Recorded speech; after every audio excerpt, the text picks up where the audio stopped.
We're in the middle of the Lent season, and many of you are enjoying meatless Fridays. Yeah, there are many ways to enjoy fish, though, and here to show us how to jazz up that Friday fish in the CI kitchen is U of I student chef Sierra Wasem. Good to have you, Sierra. Hi, how are you guys? We're Good. great. So Eager to see what you brought. We are, because tomorrow is Friday. Lots of families, Yes. you know, partaking in meatless Fridays. Yeah. So you've got a fish sandwich for us. Yes, I have a great option for them because the weather's warming up, so you want a fresh little dinner for you. And so here's the tilapia that we have, and it's going to be the recipe calls for lettuce, but I decided to do something different and add a little cabbage because it is going to be with tartar sauce as well, and then a multi-grain bread.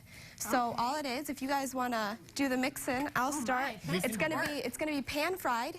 So I'll start the pan, warm that up, and we're going to just get going on the pan there, and then tell us about the rest of the ingredients. So what are we dumping in? So we're going to do, that's a half a teaspoon of the lemon pepper seasoning, so that's where it gets most of its flavor from. Okay. And then it's going to be a teaspoon of the seasoning salt, and this is just Lowry seasoning. You can pick that up at any store. Right. And then you have 2 tablespoons of the yellow cornmeal. I was going to say, this doesn't smell like anything. Yeah, I'm trying to smell on it. That's just to help it stick to the fish so the breading will hold. Gotcha. Okay. And then you have 2 tablespoons of flour. Okay, and then that goes, so this is going to be like the breading on the fish. Yes, exactly. Now you're using tilapia. Why tilapia over another fish? I just love tilapia. Oh, good enough reason for me. Yeah, well, there was a great sale on it not too long ago at one of the stores here You in can use, the recipe called for either walleye or tilapia. You can use the spoon there to mix it. It was kind of wet, so I wasn't sure. So for folks who haven't tried no, tilapia, how does it differ maybe from some of the other fishes? I mean, is the taste really strong or is it fairly mild? It's a mild taste, and the fish really cooks tender, so it's just soft and kind of just adds a good texture to your meal. Yeah.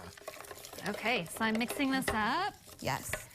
And I like the way, too, that instead of adding the seasoning afterwards, because there are people that will bread it and then put the seasoning on top of the breading, you're incorporating it into the breading. Yes, so you can get it all over, and it's not that much, but the lemon pepper is a little stronger, so when it's incorporated throughout all the other ingredients, it adds a nice flavor instead of an overpowering one. Sure. Okay, so time to bread? Yes, so you do want to have like a shallow pan so you can fit the whole fish in there. And just kind of mix it around.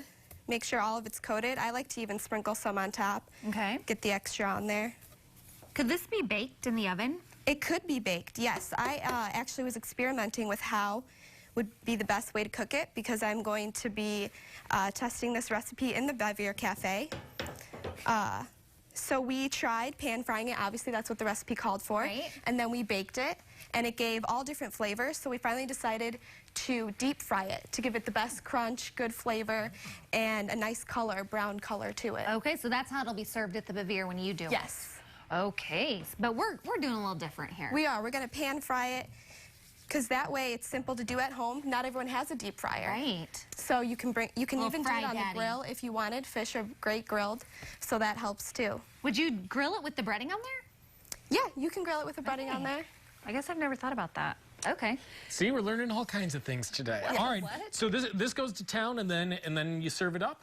Yes, you do. You put the way I like to do it is to add tartar sauce to both sides of the bun.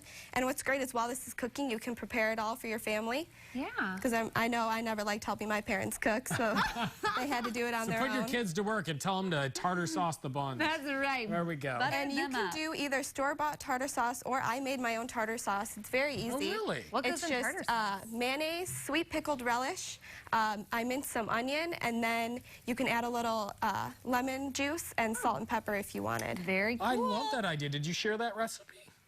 I did not, but you can just Google any tartar sauce recipe. They're all the same. Oh, my goodness. And it'll be delicious. I love that. It's a whole new thing. Hey, definitely check out her recipe coming up at the Bevier Cafe. We're going to